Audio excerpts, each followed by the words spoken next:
I find it incredible in this day and age. I don't know if you do, because our generation, of course, do you remember when you went for a job and you had to supply 2 written letters from previous employers? Do you remember that? And you could be sat opposite that person for the job, and then you'd have to present the letters. And sometimes they would ring them up in front of you, remember? Oh, it was terrifying, wasn't it? Because obviously the person had written the letter maybe as a favour or as a fact that, you had worked there, but maybe they didn't like you that much, but at least you got a reference with a letterhead on it, and you thought, well, it's something. And then you kind of hope that you may get the job, you would have heard from it, all that sort of stuff. But you would never dream of lying on your CV, because I often thought, well, it's all very well, but it's really just a phone call away. And actually, if you're lying about it, well, then you're going to get caught out, and your people will realise that you can't do the job.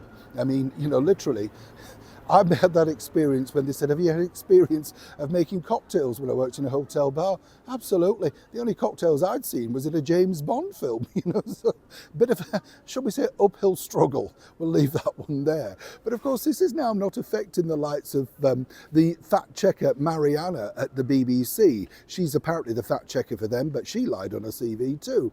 And then, of course, we've got the current Chancellor of the Exchequer, the very first female Chancellor, as she keeps liking to point out, Rachel Reeves. Now, here's where it gets interesting with Rachel, because it's becoming rather difficult. Good to see you. Thank you so much as ever for your time. I like to share these things about jobs, because we've all had them, haven't we? Different world now, isn't it? Totally different world. And I think more importantly, what I do find strange is the fact that now seemingly you can lie on your CV and apparently it's a mistruth, a misspoke or something like, no, you're just a liar.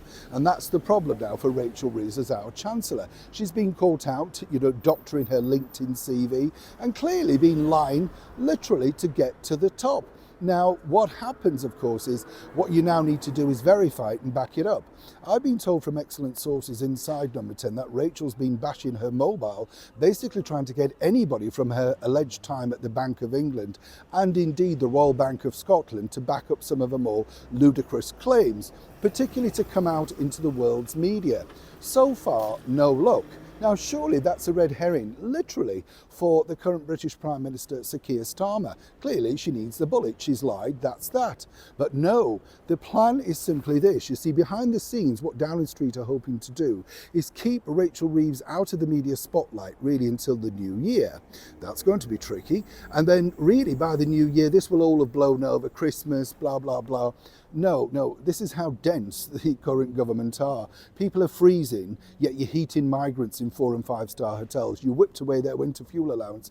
This woman's responsible for a dire budget and the winter fuel allowance removal. People are not going to forget. It would be better to cut Rachel now. But the problem is, from an excellent source inside Downing Street, they don't want to start the repetition of what happened in the previous government, interchangeable ministers.